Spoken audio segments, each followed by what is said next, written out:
네, 안녕하세요. 박성순 집사입니다.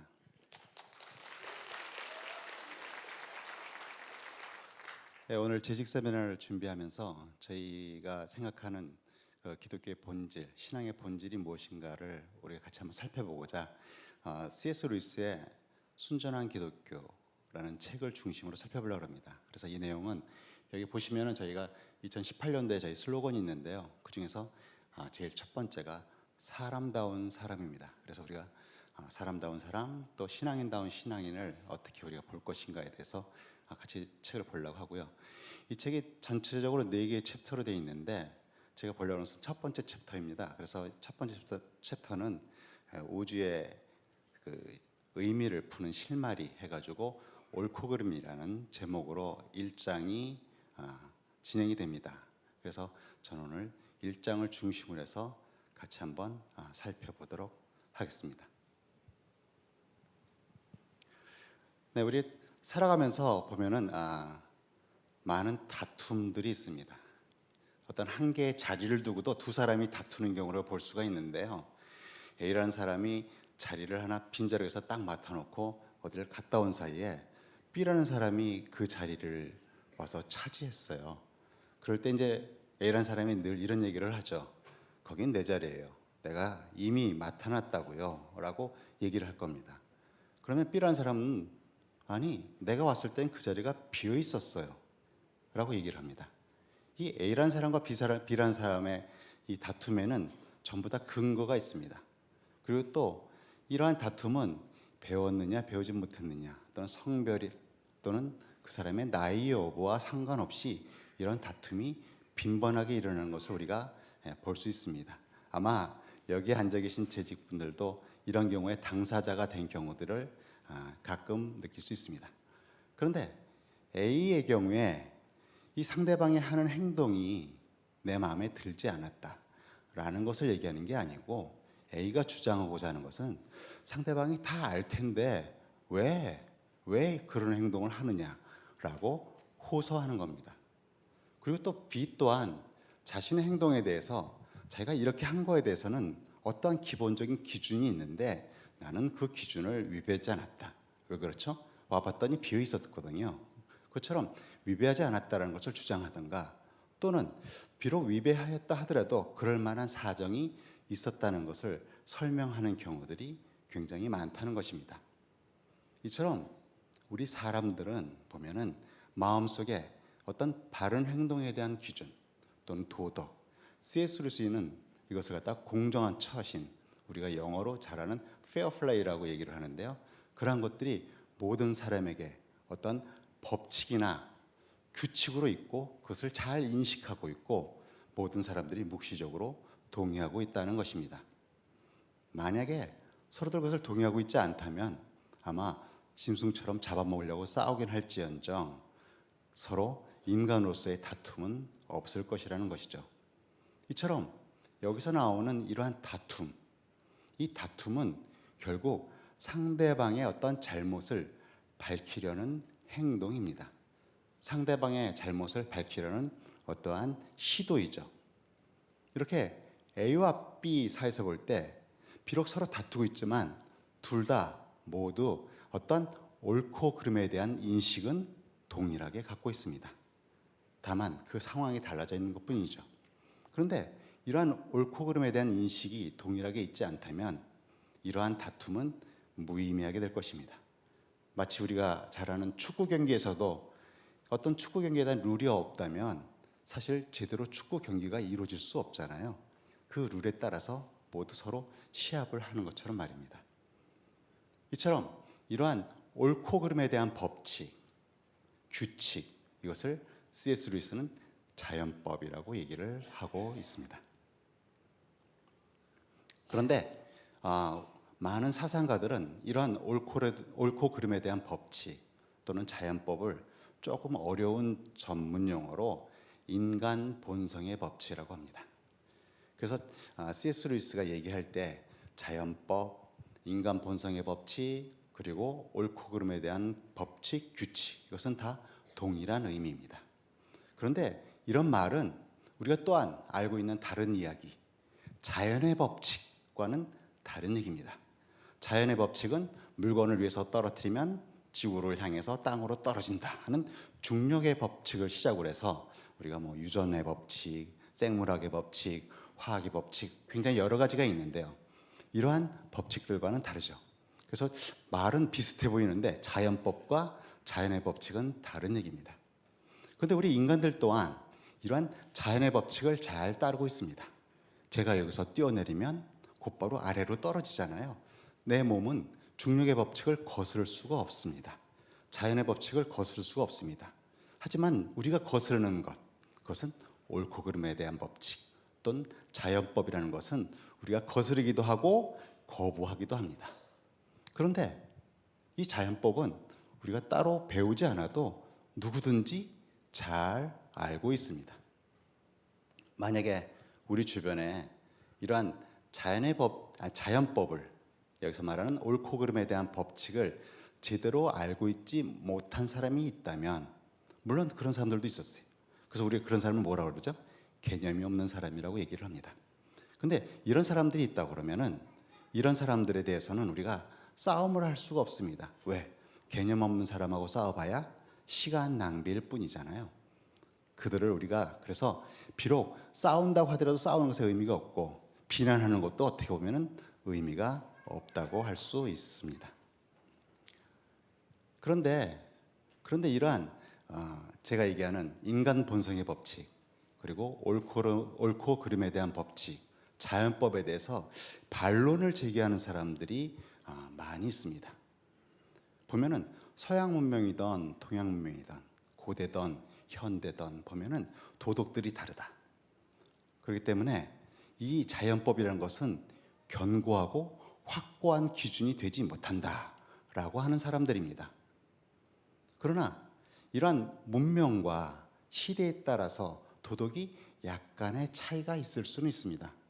그렇지만은 커다란 차이는 없다는 것입니다. 서로 아주 비슷할 뿐만 아니라 고대의 어떤 도덕과 현대 우리가 사는 도덕도 거의 비슷합니다. 역사상 어디를 우리가 찾아봐도 전쟁을 하는데 주랭랑 치는 도망병을 그래 너 잘했다라고 하는 그러한 때는 없었다는 것이죠. 또한 자기에게 친절과 은혜를 베푼 사람들을 배신하고 어깨를 으쓱하는 사람들을 인정하는 경우들도 전혀 없었다는 것입니다. 두 번째로 또 어떤 사람들은 이기적이지 않은 태도, 우리 목사님이 자주 얘기하시는 이타적인 태도, 그 이타적인 태도를 어디까지 어느 범위까지 내가 베풀어야 되느냐라는 것 갖고도 그것이 희미하다, 쉽지 않다라고 얘기를 하는 사람들이 있습니다. 과연 내 가족에게만 해야 되는지, 우리나라 사람들에게만 해야 되는지, 전 인류에게 해야 되는지에 대해서 다르다는 것이죠. 그렇지만은 인류 역사상에서 비춰볼 때 어떤 얘기 되면 내 자신을 먼저 내세워서는 안 된다라는 말에는 누구든지 동의를 하고 있습니다. 또한 이기주의가 높이 평가된 적은 전혀 없었습니다. 물론 한국 문화나 아랍 문화를 볼 때 한 아내를 둘 것인가 또는 여러 아내를 둘 것인가 하는 차이는 있기는 합니다. 그렇지만은 내가 마음에 든다고 이 여자 저 여자 다 취하는 것은 어디서도 용납하지 않는다는 것입니다. 또한 옳고 그름의 존재를 믿지 않는 사람들조차도 자기 입장에 반대되는 그러한 행동을 하는 경우가 많이 있다는 것입니다. 어떠한 자기가 한 약속에 대해서는 자기가 그 약속을 잘 어기면서 남들이 약속을 어기게 되면 이거는 불공정해 라고 투정거리고 그리고 성내합니다. 또 어떤 나라들 보면 조약이 별로 중요하지 않다고 하면서도 국가 간의 조약이 중요하지 않다고 하면서도 다른 나라와 조약 이거는 불공정한 조약이기 때문에 내가 이것은 파기한다 라고 이율배반적인 행동을 하는 경우들이 많이 있다는 것이죠. 이처럼 겉으로는 무슨 말을 하든지 간에 그들 또한 이 자연법을 너무나도 잘 알고 있고 그리고 또한 그것에 대해서 머릿속에 깊숙이 인식하고 있다는 것입니다. 그런데 그보다 더 중요한 것은 이 자연법을 그대로 지키는 사람은 세상에 아무도 없습니다. 인간은 자기 자신이 남이 이렇게 해야 돼, 이렇게 했으면 좋겠어 라고 생각하는 기준에 대해서 스스로는 늘 실패했습니다. 남들에 대해서는 그러한 기대 수준을 보이지만 자기가 실천하고 행동하는 것에 대해서는 늘 실패했다는 것이죠. 이처럼 누구든지 인간은 자연법을 제대로 지키고 있지 못하다는 것입니다. 그러면서 못하고 있는 그러한 상황을 갖다가 자기가 반론하기 위해서 많은 변명거리들을 늘어놓습니다. 이러한 자기가 싫어하던 좋아하던 이 자연법을 결국은 얼마나 깊이 알고 있고 인식하고 있는지 보여주고 있는지 하는 것이 바로 인간의 모습입니다. 만약에 인간이 바른 행동에 대한 존재를 믿지 않는다면 사실 그렇게 변명거리를 만들려고 노심초사할 필요가 없죠. 이렇게 바르다라는 그거의 가치를 확실히 믿고 있기 때문에 자연법에 대해서 압력을 느끼고 그것들 때문에 자꾸 책임을 전가하려고 인간은 애쓴다는 것입니다. 이처럼 우리 사람들은 일정 방식으로 행동해야 한다는 그러한 기묘한 생각을 하고 있고 그 생각에 지배를 받고 삽니다. 그런데 또 하나 중요한 것은 그러한 지배를 받고 살지만 그런 방식으로 행동하지는 않는다는 것입니다. 이렇게 자연법을 잘 알고 있지만 그것을 어기며 사는 인간, 이것이 우리의 현실입니다. 이처럼 이러한 사실들은 우리와 우리 주변에 있는 이러한 우리가 사는 이 우주에 대한 그러한 기준을 명확하게 살펴보게 하는 그러한 토대가 됩니다.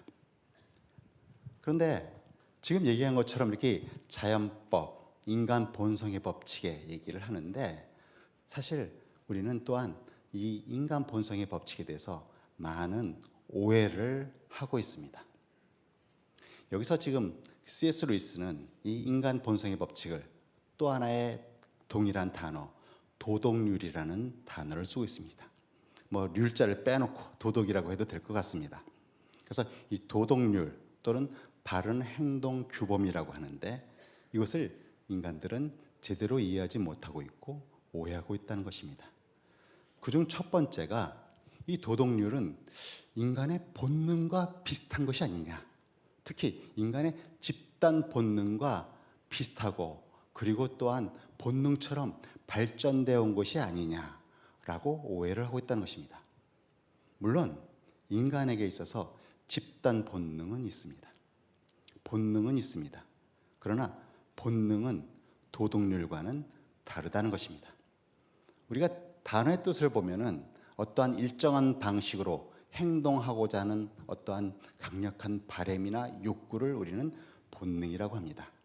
예를 든다면 모성애, 성적 욕구, 식욕, 우리가 가지고 있는 기본적인 본능입니다. 이러한 본능들 중에서 다른 사람을 도우려는 마음, 그 마음을 욕구로 표출한 것, 이것을 우리가 집단 본능의 한 예로 보고 있습니다.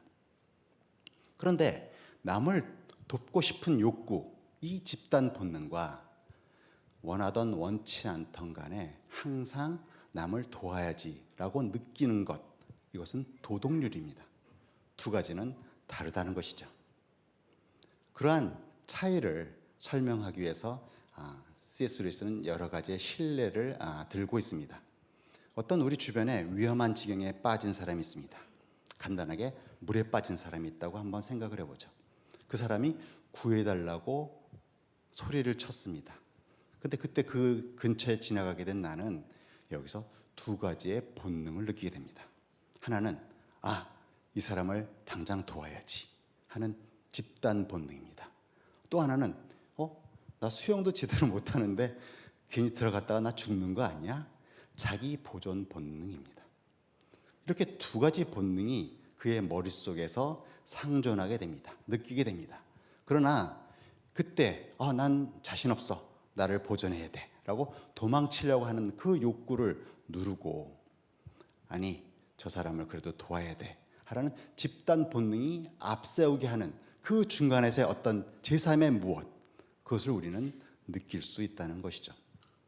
두 본능 사이에서 판단하고 조율하면서 어떠한 결과를 내려고 하는 것 이것은 두 가지 본능 중에 하나일 수는 없다는 것입니다. 두 번째로 이 도덕률 이것이 단순한 본능 중에 하나가 아니라는 사례 중에서 이제 재밌는 것이 마음속에 우리가 본능만 있다면 두 개의 본능이 충돌할 때 강한 본능이 전체를 결정해야 합니다. 그런데 도덕률은 두 개의 본능이 충돌할 때 약한 본능 편에서 결정하라고 얘기하기도 한다는 것이죠. 좀 아까 얘기했던 것처럼 아니 물에 빠진 사람을 구해야 되는데 사실 더 강해질 수 있는 건 뭐죠? 내가 먼저 살아야지 라고 생각할 수 있는 건데 그것을 누르고 그래도 저 사람을 구해야 돼 라는 본능을 더 밀어붙이게 한다는 것이죠. 그것은 도덕률의 결과라는 것입니다. 또한 도덕률은 옳은 행동을 할 때 그 옳은 행동을 더 강화시키기 위해서 애쓰라고 할 때도 있다는 것입니다. 어떤 옳은 일에 대한을 하고자 할 때 사실은 여러 가지로 마음을 약하게 하는 요인들이 많이 있을 수 있습니다. 그때 상상력을 일깨우고 뭔가 나에게 동정심을 일으키게 하고 이것이 옳은 거야 마음속으로 되뇌이게 하고 이것은 본능이라고 얘기할 수가 없다는 것입니다. 한 본능이 다른 본능보다 더 강화시키려고 하는 것 이것은 분명히 본능에서 나오는 것은 아니라는 것입니다. 집단 본능 자체가 그래 너 집단 본능 지금 잠잠히 있으니까 그것을 더 일으켜야 돼라고 집단 본능이 명령하지는 않는다는 것이죠. 여기 피아노 치시는 분들이 많이 있으시지만 피아노를 칠 때 어떤 피아노의 키를 갖다 누르는데 그 키가 그래 이 키는 다른 키보다 더 강하게 눌러야 돼 그러면서 키가 키에게 명령하는 경우는 없다는 것입니다. 그리고 마지막으로 이 도덕률이 만약에 본능 중에 하나라면 언제나 선하고 언제나 옳은 행동 규범과 일치하는 충동 그 본능이 우리 내면에서 찾아질 수 있어야 합니다. 그러나 늘 옳기만 하고 선한 그러한 충동이나 본능은 없습니다. 여기서 우리가 오해할 수 있는 부분이 하나 있습니다. 모성애나 애국심은 선한 본능이 아니냐라고 생각할 수 있습니다. 그러나 오직 본능은 그 본능 그 자체일 뿐이고 어떤 본능은 좀 더 북돋우고 어떤 본능은 좀 더 억누르라 하는 것은 도덕률에서 받는다는 것입니다. 조금 전에 얘기했던 것처럼 충동 가운데 모성애나 또한 어떠한 애국심은 선하고 성충동이나 그리고 싸우려는 충동은 늘 나쁘다고 얘기할 수는 없다는 것입니다. 다만 싸우려는 충동이나 그리고 성충동을 억제해야 하는 경우가 모성애나 또는 그 애국심을 억제해야 하는 경우보다 조금 더 많을 뿐입니다. 만약에 나에게 과도한 모성애가 있다면 내 과도한 모성애 때문에 우리 이웃에 있는 아이를 힘들게 만들 수 있습니다. 나에게 과도한 애국심이 있다면 그 과도한 애국심 때문에 옆에 있는 나라에게 부당한 결과를 초래할 수가 있다는 것입니다. 이처럼 엄밀히 말해서 충동에는 그리고 본능에는 원래 좋은 것, 나쁜 것은 없다는 것입니다. 도덕률은 이렇게 본능 중에 하나도 아니고 여러 본능들을 긁어 모은 것도 아니고 본능들을 지휘하고 판단하고 조율해서 어떠한 결과를 이끌어내는 것이 도덕률입니다. 결국 도덕률은 본능과는 다릅니다. 그런데 우리가 보면은 또 하나의 이제 사람들의 많은 이제 오해들 중에서 보면은 이 도덕률 결국은 배운 거 아니냐. 여기 이제 제가 노트에 설명해 놓은 것처럼 교육을 통해서 익히게 되는, 주입되는 그러한 사회적 관습이 아니냐라고 말들을 또한 합니다. 물론 그래서 부모나 스승으로부터 배워가지고 그래가지고 인간들이 만들어낸 것이 도덕률이 아니냐라고 또한 얘기를 합니다. 그런 만들어냈다는 관점에서 도덕률을 보기도 합니다. 물론 이 바른 행동 규범, 바른 행동에 대한 규칙, 부모나 스승, 친구, 책, 교육을 통해서 배우기는 합니다. 배우는 부분도 있습니다. 근데 그것을 설명하기 위해서 바른 행동의 규범을 우리가 두 가지로 분류할 수 있는데요. 하나는 얼마든지 달라질 수 있는 그러한 단순한 관습입니다. 한국에서는 좌측 통행을 하는데요.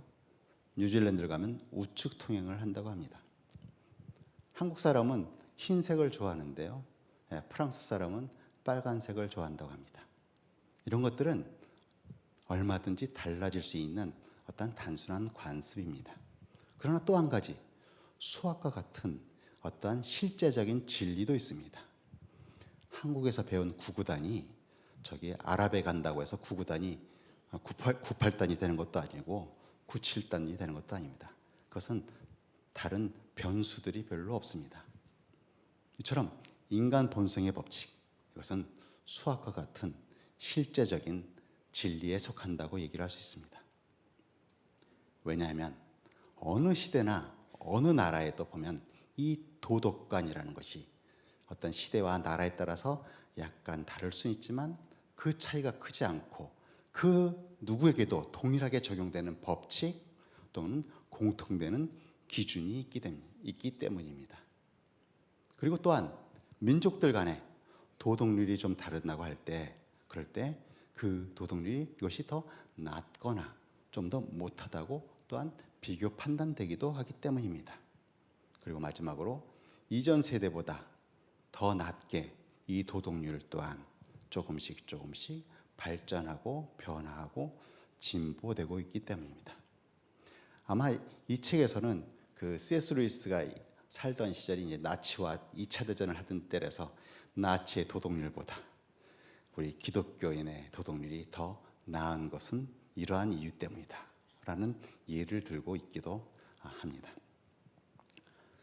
이처럼 인간 본성의 법칙은 여기서 말하는 인간에게 본능과는 다르고 만들어진 것이 아닌 이 법칙에 대해서 우리 인간들은 두 가지 기이한 일을 하고 있다고 얘기를 하고 있습니다.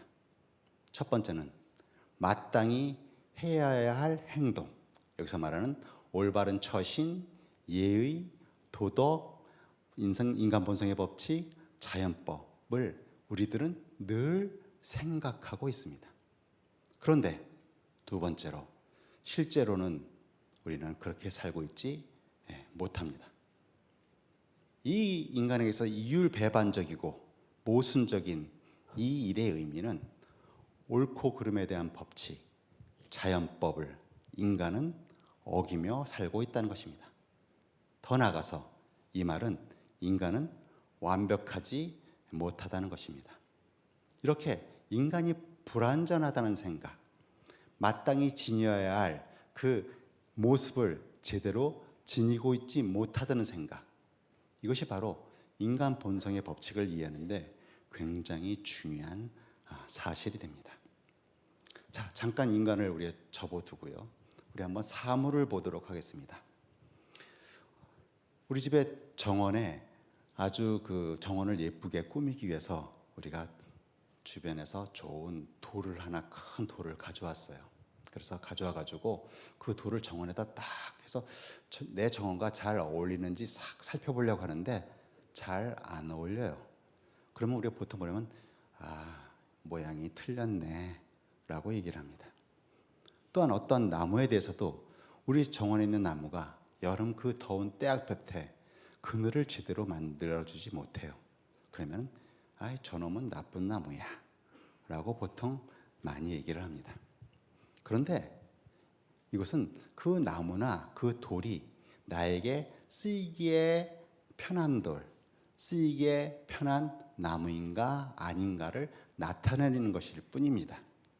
여기서 말하는 나쁜 나무, 좋은 나무 하는 것들도 사실 그 돌멩이가 그 모습으로 자연의 법칙에 따라서 만들어져 있는 것 뿐이고요. 그 나무도 그 모습 그대로 잎사귀가 많지 않은 그 모습대로 자연의 법칙에 따라서 만들어져 있는 것 뿐입니다. 이처럼 이 자연의 법칙은 자연 현상에 대한 하나의 표현법이라고 얘기할 수가 있겠습니다. 다시 말하면 자연이 실제로 하는 그 일, 그 현상을 말하는 것이죠. 그런데 인간 본성의 법칙이나 바른 행동의 법칙에서 나오는 이 법칙은 자연의 법칙에서 나오는 그 법칙과는 단어는 똑같지만 의미는 다릅니다. 이 인간 본성의 법칙에서 나오는 이 법칙은 인간이 실제로 하는 일, 그것을 의미하는 것이 아닙니다. 이것은 인간 본성의 법칙에서의 그 법칙은 인간이 반드시 이렇게 해야만 하는 일을 말합니다. 그리고 더 나아가서 보면 그럼에도 불구하고 하지 못하는 그러한 일을 말하는 것이죠. 여기에 인간의 문제가 있습니다. 인간은 실제로 어떻게 행동한다라는 자연적인 그러한 상황을 보여주는 그 사실뿐만 아니라 하나 더 나아가서 인간은 어떻게 행동해야 한다라는 무언가 다른 것이 더 하나 플러스로 있다는 것이죠. 우리가 우주의 경우는 그냥 사실 외에는 다른 것이 없습니다. 자연의 법칙에 따라서 우주가 이렇게 흐르고요, 이 모양대로 보여지고 있고요, 이 현상을 나타내고 있고요. 그래서 전기나 분자의 경우 보면은 어떤 일정 방식대로 움직이고 있고 그에 따라서 어떤 일정 결과를 일으키게 됩니다. 그러나 인간의 경우에는 일정 방식으로 그냥 움직인다는 그 사실, 그것이 전부가 아니라는 거죠. 인간에게는 어떻게 행동해야 한다라는 것이 더 있다는 것입니다. 즉, 우리는 지금처럼 행동해서는 안 된다. 이 말과 이 돌의 모양은 틀렸다와는 전혀 다른 그러한 관점이라는 것입니다. 우리에게 있어서는, 인간에게 있어서는 단순 사실만을 의미하는 것이 아니고 더 나아가서 하나 더 어떻게 해야 된다라는 것이 더 있다는 것입니다. 따라서 여기서 얘기하는 옳고 그름의 법칙, 인간 본성의 법칙은 인간의 단순한 행위라는 그 사실을 넘어서서 우리가 만들지 않았음에도 불구하고 우리를 압박하는 어떠한 실제적인 법칙으로 현재 우리에게 존재하고 있습니다. 제가 오늘 얘기할 거에 한 절반가량을 지금 지났는데요. 여기서 앞에 부분을 잠깐 한번 정리를 해보도록 하겠습니다. 돌이나 나무에게 적용되는 자연의 법칙, 그것은 단순한 어떤 사실에 대한 표현법에 불과합니다. 자연은 일정 법칙의 지배를 받는다. 이 말은 자연이 일정한 어떠한 방식으로 움직인다는 뜻입니다. 일정한 자연 현상을 나타내고요. 또한 자연적인 사실을 의미합니다. 그렇지만은 인간의 경우에는 인간의 본성의 법칙, 옳고 그름의 법칙, 도덕률 여러 가지 이름으로 나와서 좀 헷갈릴 수는 있는데요. 그런데 이것은 인간의 행위라는 어떠한 현실의 사실, 그 너머에 그 어떤 것이 더 있다는 것입니다. 현실의 사실들을 넘어선 그 어떤 것, 우리가 만든 것도 아니고요. 우리가 또한 점차 쌓아간 것도 아닌, 그렇지만은 마땅히 우리가 따라야 한다고 생각하는 그 법칙으로 이 인간 본성의 법칙, 도덕률이 존재하고 있다는 것입니다. 그러면 왜 아마 왜 오늘 앉아서 왜 이 얘기를 하고 있는가라고 궁금해하시는 분들이 가끔 있을 것 같아요. 이것이 우리의 신앙의 본질, 하나님이 나에게 있느냐 없느냐, 비그리스도인들에게 설명할 수 있는 기본적인 근간, 뿌리가 되기 때문입니다. C.S. 루이스는 그 사실을 신앙적으로도 깊은 사람이었지만 이성적 관점에서 접근하고자 한 그러한 시도가 있었습니다. 이 인간 본성의 법칙은 우리가 사는 이 우주에 대해서 무엇을 말해줄까? 한번 살펴보도록 하겠습니다. 우리 인간은 앞서 박상진 교수님도 얼핏 언급을 하셨지만 우주가 무엇이며 어떻게 생겨났는가에 대해서 두 가지 관점을 갖고 있습니다. 하나는 유물론적 관점입니다. 또 하나는 종교적 관점입니다. 이 유물론적 관점은 물질과 공간이라는 것이 아주 우연히 생긴 것으로 존재해 있지만 그것이 어떻게 해서 존재되었는지 그 이유는 알 수 없다라는 것이 유물론적 관점의 배경입니다. 그래서 인간처럼 사고하는 생물이나 또한 고정 방식으로 움직이는 어떤 물체들 보면 이거 다 우연히 만들어진 것이다. 그래서 사람에 대해서도 아주 천만분의 일의 어떠한 그 우연으로 태양계와 어떤 물질들이 부딪혀가지고 행성이 만들어졌고요. 그 행성 중에서 또한 천만분의 일의 어떤 우연으로 적정한 온도와 적정한 화학 작용을 거쳐서 지구에 생물이 생겼고요. 그 지구의 생물들이 또한 천만분의 어떤 그 우연으로 그것이 진화돼서 우리 사람이 생겼다는 것입니다. 그런데 이와는 다른 관점의 그 우주를 설명하는 것은 종교적 관점입니다. 우주의 배후에는 어떤 정신 비슷한 것이 있다. 마음이라고 할 수도 있고 그런 비슷한 것이 있어서 그런 어떤 무언가가 있다. 그런데 그 무언가는 지각과 또한 목적을 가지고 있고요. 그리고 또 그것은 어떤 것보다 특별한 것을 더 선호하는 존재다.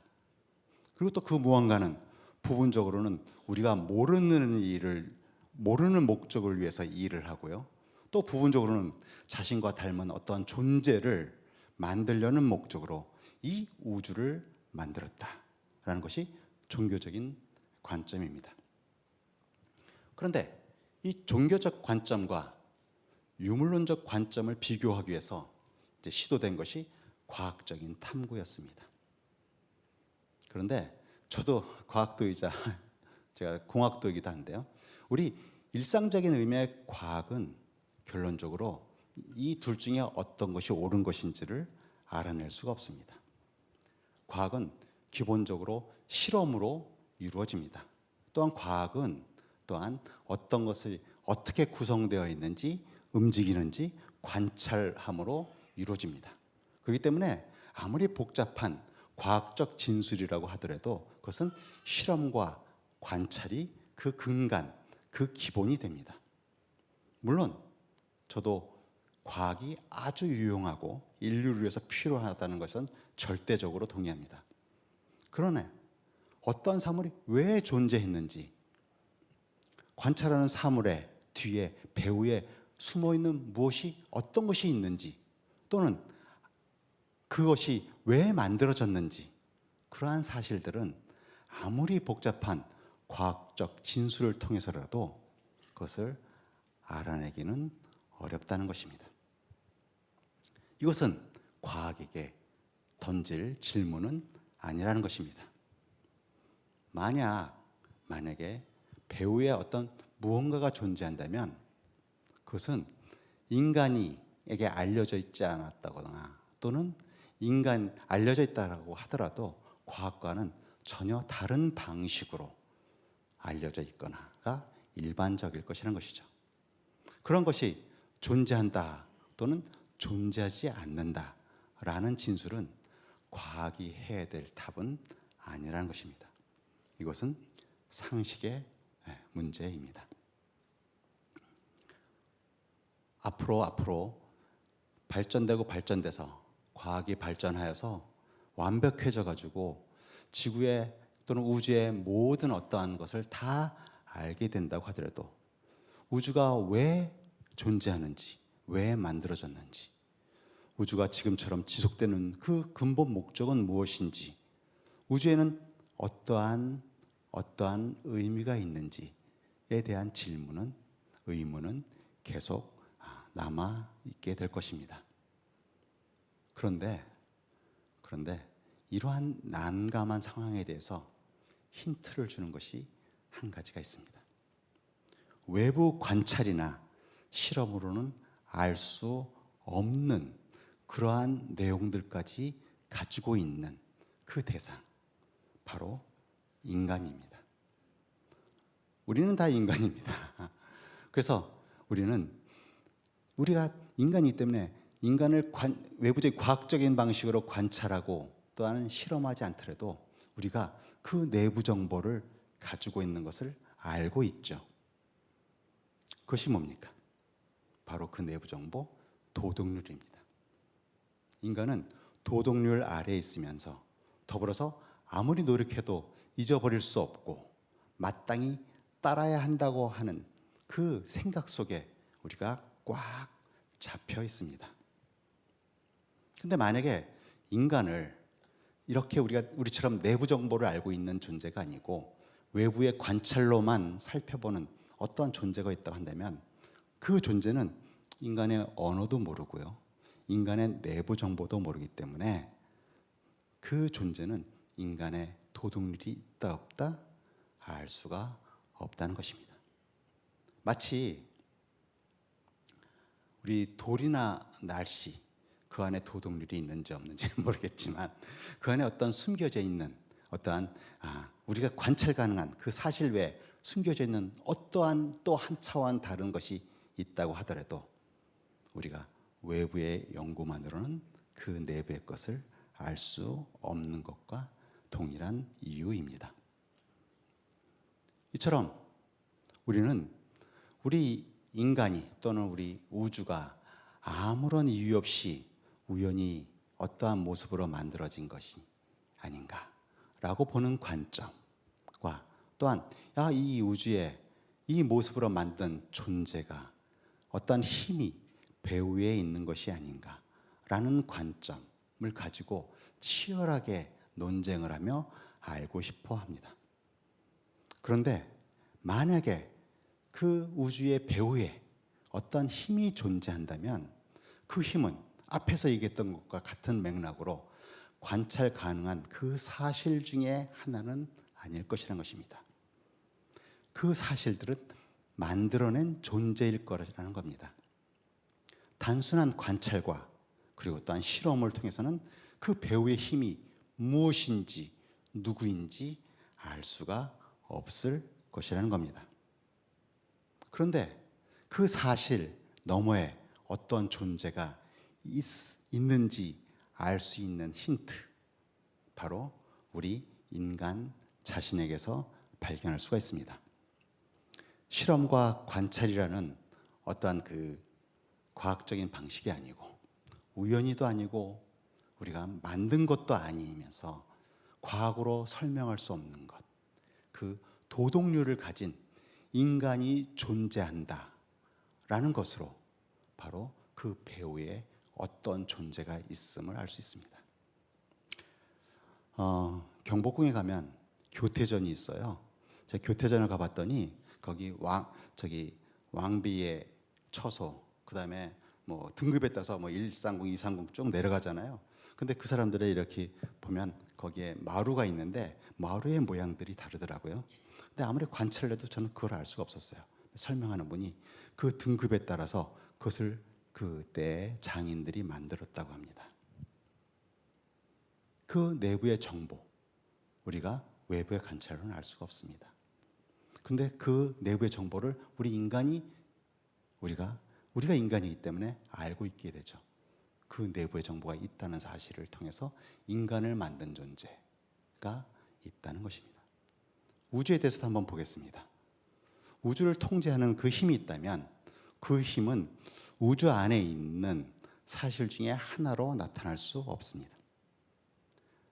우리 집이라는 우주가 있고요, 건축가라는 배우의 어떤 힘이 있다고 하면 그 건축가는 집의 기둥이나 또는 계단으로 나타날 수 없습니다. 그 건축가가 있다는 것은 뭘 알 수 있죠?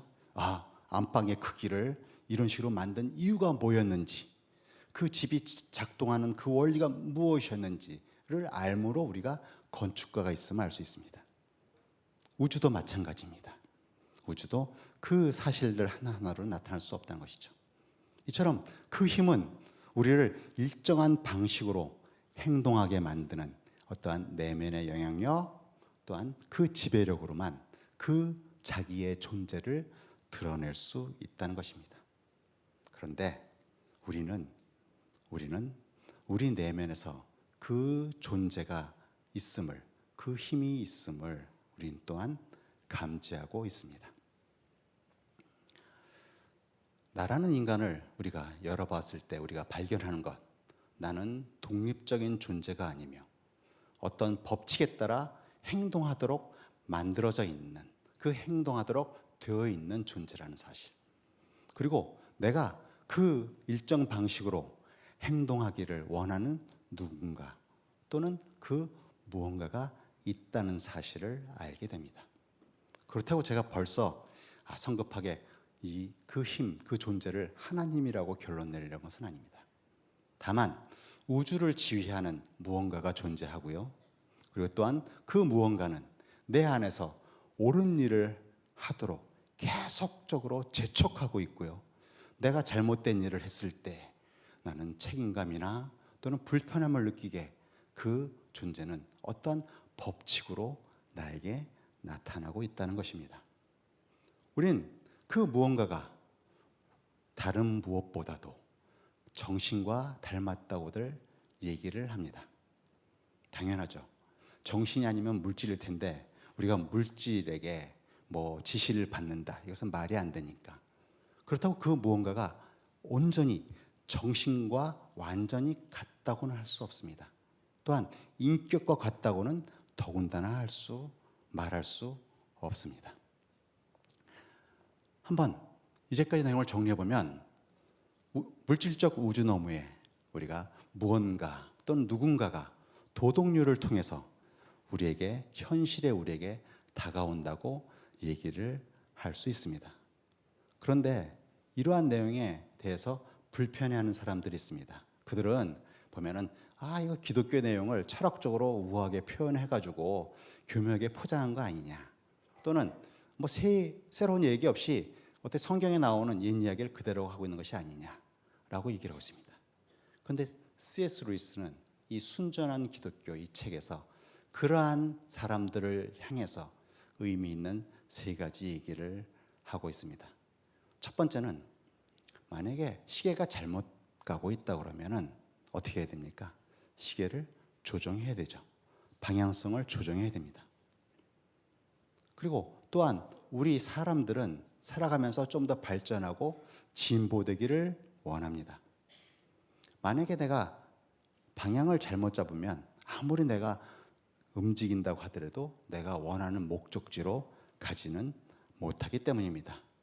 이렇게 잘못된 길을 접어들었을 때 바른 길로 되돌리는 사람, 그 사람이 가장 진보적인 사람이고 가장 발전적인 사람입니다.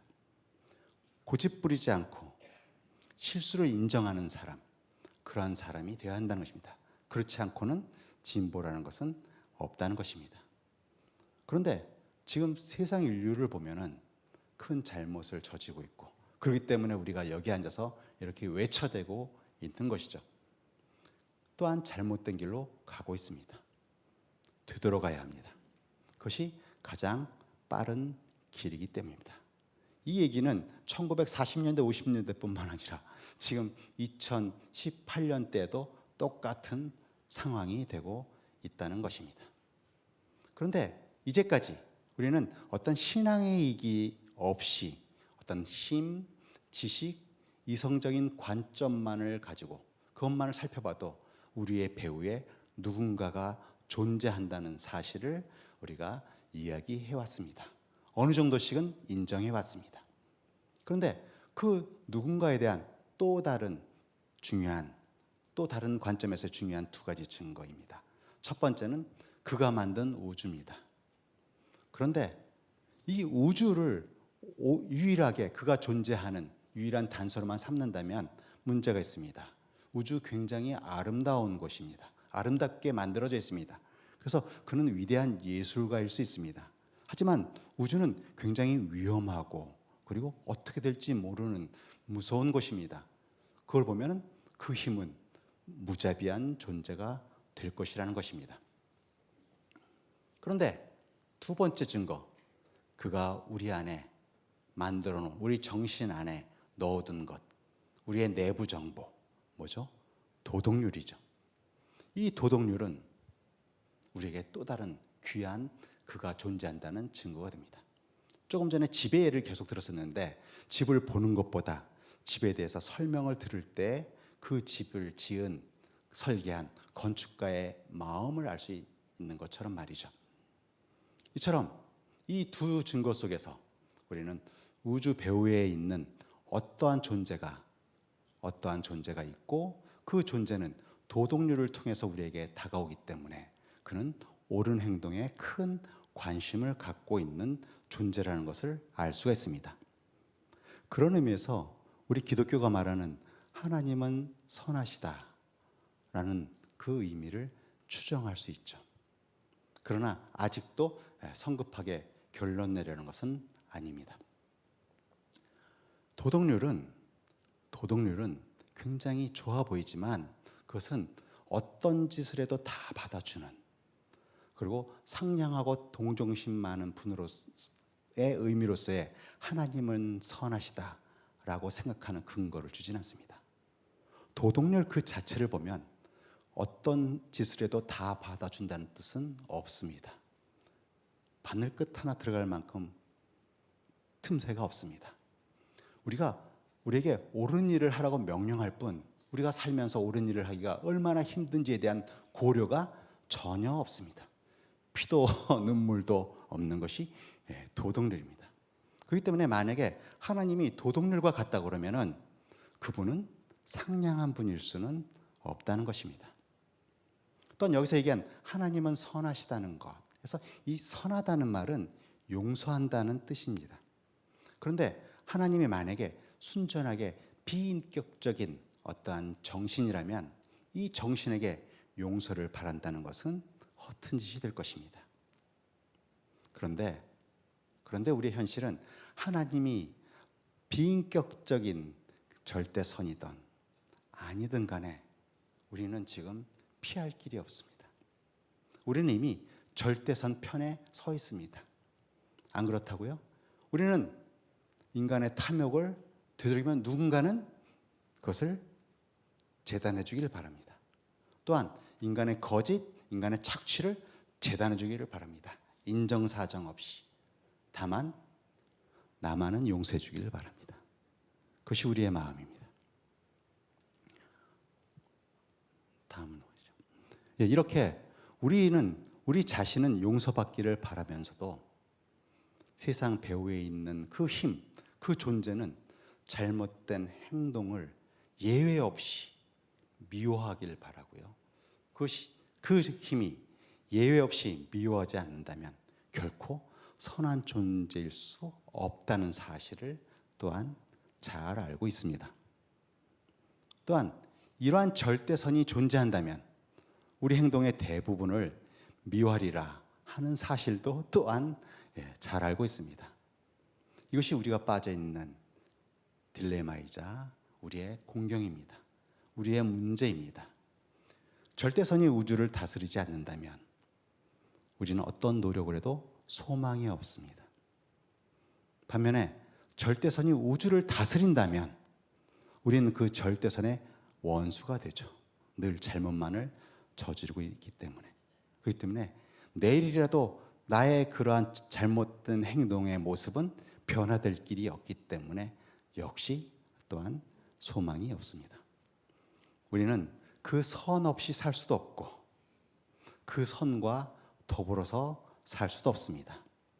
하나님이 우리에게 유일한 위안이 되지만 또한 최고의 두려움이 됩니다.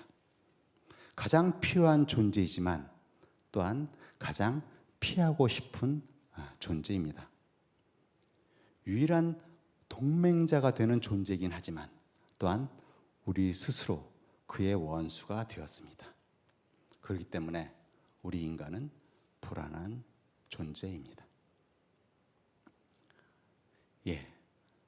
우리 기독교 사람들에게 회개를 촉구하고 용서를 약속합니다. 그런데 우리가 전도를 많이 나가지만 자기 자신이 회개할 일이 없다고 생각하는 사람, 자기가 용서받을 것이 없다고 생각하는 사람들에게는 기독교 사실 소귀의 경읽기입니다. 아무 의미가 갖기가 어렵습니다. 그렇기 때문에 도덕률이 먼저 내 안에 존재해야 한다는 사실, 그 사실을 우리는 깨달아야 합니다. 또한 그 도덕률의 배후에 어떠한 배후의 힘이 존재하고 우리가 그 법을 어겼기 때문에 그 힘과 잘못된 관계가 되었다는 것을 우리는 또한 깨달아야 합니다. 이를 깨닫기 전에는, 이 모든 것을 깨닫는 순간이 오기 전에는 기독교 사람에게 아무 의미가 없을 수 있습니다. 우리 보면은, 사람들 보면은 자기가 병들었다는 사실을 알 때에서야 의사가 하는 말을 아주 귀 기울여서 듣기 때문입니다. 이처럼 인간들은 아무 가망이 없는 처지에 이르러야만, 그 상황이 와야만 우리 그리스도인의 말, 그리고 또한 우리 그리스도인의 행동을 이해하기 시작할 것입니다. 우리 그리스도인의 모습을 보면 우리가 왜 선에 대해서 그렇게 부담스러워하면서도 그 선을 사랑하는지 설명하여 줍니다. 하나님, 어떻게 그 배후에서 절대선을 판가름하는 비인격적인 정신이고 더불어서 죄의 용서를 허락하는 선한 인격일 수 있는지 설명해 줍니다. 오늘의 내용을 마무리해 보고자 합니다. 우리의 기독교 신앙, 우리가 충족시킬 수 없는 이 법, 어떻게 우리 위에 충족되어 왔는지, 어떻게 하나님이 스스로 인간되어 인간의 모습으로 와서 그를 인정하지 않는 인간들을 구원하셨는지 말해줍니다. 그리고 우리는 날마다 이 이야기가 전제가 되는 사실들을 직면하도록 밤새워 고뇌하고 입술 부르트도록 고백하고, 그리고 또한 머리가 부서지도록 이해하려고 해야 합니다. 이때 하나님의 절대선에 대한 그 기준이 우리에게 아주 무서운 것일 수는 있지만은, 그러나 하나님의 용서가 우리에게 무한한, 말할 수 없는 그러한 위안을 줍니다. 우리의 기독교 신앙, 선에 대한, 절대선에 대한 기준이 있으면서도 전혀 따르지 않는 그 낭패감에서 시작되었습니다. 우리가 그렇기 때문에 진리를 구한다면 우리는 끝없는 위안을 얻을 수 있을 것입니다. 하지만 우리가 위안만을 구하고자 한다면 진리도 얻지 못한 채로 우리는 감언이슬과 몽상에 출발해서, 그래서 절망에 마치게 될 것입니다. 오늘 이 시간 우리는 재직으로서 지금 내 기독교 신앙에 대해서 올해 어떻게 성찰하며 시작할 것인가를 결심하는 우리가 되었으면 좋겠습니다. 지금이 바로 그때입니다. 감사합니다.